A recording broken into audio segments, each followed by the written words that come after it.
Bonjour les amis, bon j'aurais pu vous parler des obsèques de Jean-Marie Le Pen qui auront lieu, des obsèques religieuses à 11 heures ce matin à Paris. Je pourrais vous dire que dans 4 jours c'est l'investiture de Donald et qu'on est pressé, mais j'ai envie de vous parler aujourd'hui d'une histoire qui m'a bouleversé, qui m'a révolté, et le pire c'est que ça peut arriver à n'importe lequel d'entre vous, d'entre nous, moi y compris. Je vous dis tout, donc c'est l'histoire d'un gamin, on va l'appeler comme ça, il a 22 ans, il pourrait être mon petit-fils, il s'appelle Robin Cotta, il habite à Marseille, ville gangrénée par le narcotrafic, où les dealers font la loi, où les mecs se dégomment entre eux, et une ville qui est de moins en moins française, même si Mélenchon nous disait en 2012 que c'était la plus française des villes françaises, mais c'était la France, la Nouvelle-France, c'est pas tout à fait notre France à nous. Et donc, ce Robin Cotta, il a 22 ans, il fait des conneries,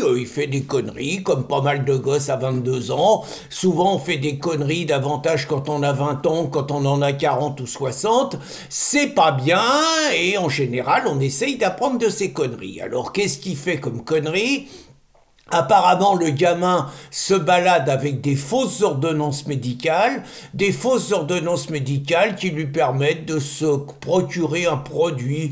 Je crois que c'est du sirop de codéine, et il paraît que ce produit permet de faire des euphorisants. Bon, très franchement, j'ai pas beaucoup approfondi. Ce que je sais, c'est que ce gamin n'a pas de casier judiciaire, qu'apparemment ce n'est pas un trafiquant, qu'apparemment il ne met en danger absolument la sécurité de personne, que ce qu'il fasse mérite une sanction, il n'y a pas de problème. Toujours est-il qu'il est arrêté et qu'il se retrouve dans le bureau d'un juge.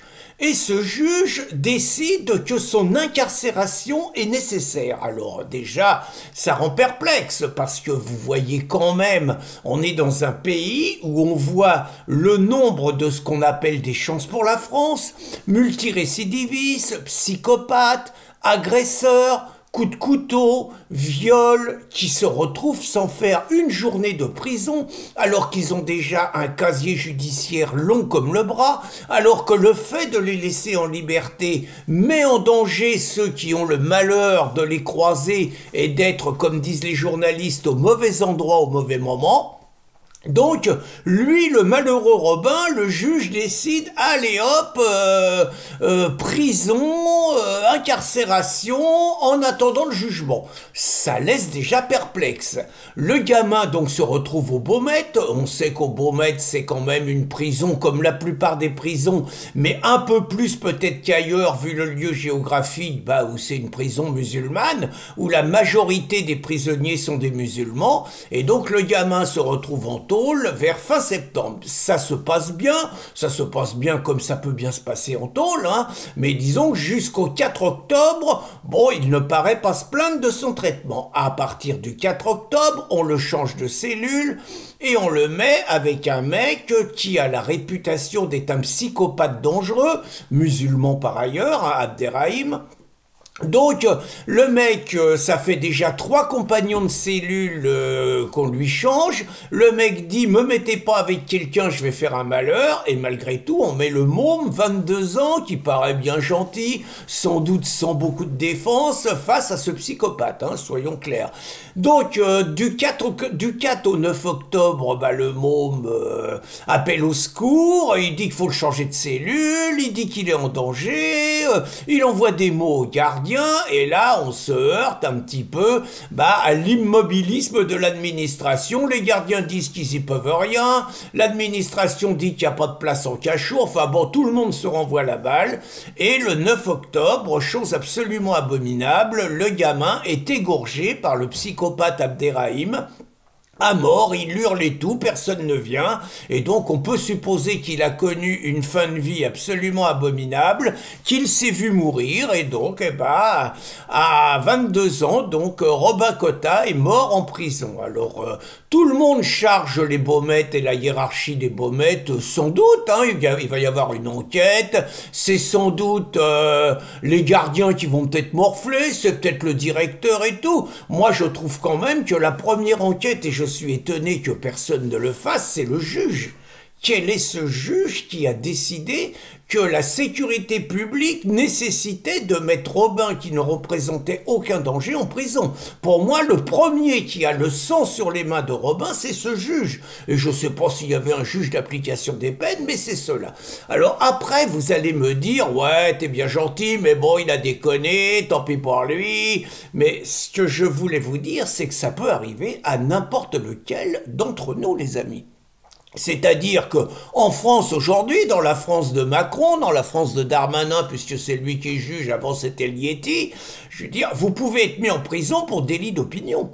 Je vous fais remarquer, par exemple, qu'un garçon comme Hervé Ryssen s'est retrouvé 7 mois en prison simplement pour des écrits, sans jamais avoir frappé quelqu'un, sans jamais avoir agressé quelqu'un, sans jamais avoir provoqué la mort de quelqu'un par ses écrits. Le mec a fait 7 mois de cabane. Je vous ferai remarquer qu'on recherche Boris Lelay qui s'est réfugié au Japon et que lui, c'est 10 ans de cabane qu'il a. Je vous ferai remarquer qu'on peut se retrouver en cabane. Par exemple, vous êtes chez vous, vous êtes attaqué chez vous, vous pensez nécessaire de défendre votre femme et votre famille et vous avez ce qu'il faut, vous blessez ou vous tuez l'assaillant, vous allez avoir 9 juges sur 10 qui vont vous coller en prison.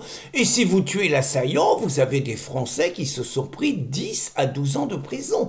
Un cultivateur de la région nantaise, un buraliste à Lavore, 10 ans de cabane pour avoir tué un mec qui rentrait chez vous quand même. Ça peut vous coûter ça. Vous êtes dans la rue, vous êtes agressé par quelqu'un, vous vous laissez pas faire, vous le repoussez, le mec tombe, il se cogne la tête contre le trottoir, il meurt, vous allez au gnouf. Vous conduisez votre voiture, bon, vous sortez d'un petit repas, bon, allez, vous avez pris un apéro, vous avez pris 3 verres de vin, bon, allez, hop, vous soufflez dans le ballon, au lieu d'être à 0,5, vous êtes à 0,6. Il y a quelqu'un qui jette sous votre bagnole, même si vous y êtes pour rien, on vous fait souffler dans le ballon. 0,6, vous êtes en tôle. Vous soufflez systématiquement dans le ballon, même si vous y êtes pour rien. Vous êtes en tôle. Donc ça veut dire qu'on est dans un pays où on a des juges politisés qui ont tendance quand même à mettre un peu plus facilement en tôle les Français. Et c'est le cas de Robin, quand on voit quand même Marseille, c'est la caricature. Les dealers traînent les trottoirs, les rodéos se multiplient, les flics sont impuissants, mais on chope un môme, allez hop, il faut du français en tôle. C'est quand même ça le sens. Alors vous allez me dire, une fois qu'on a dit ça, les conditions de vie dans les prisons.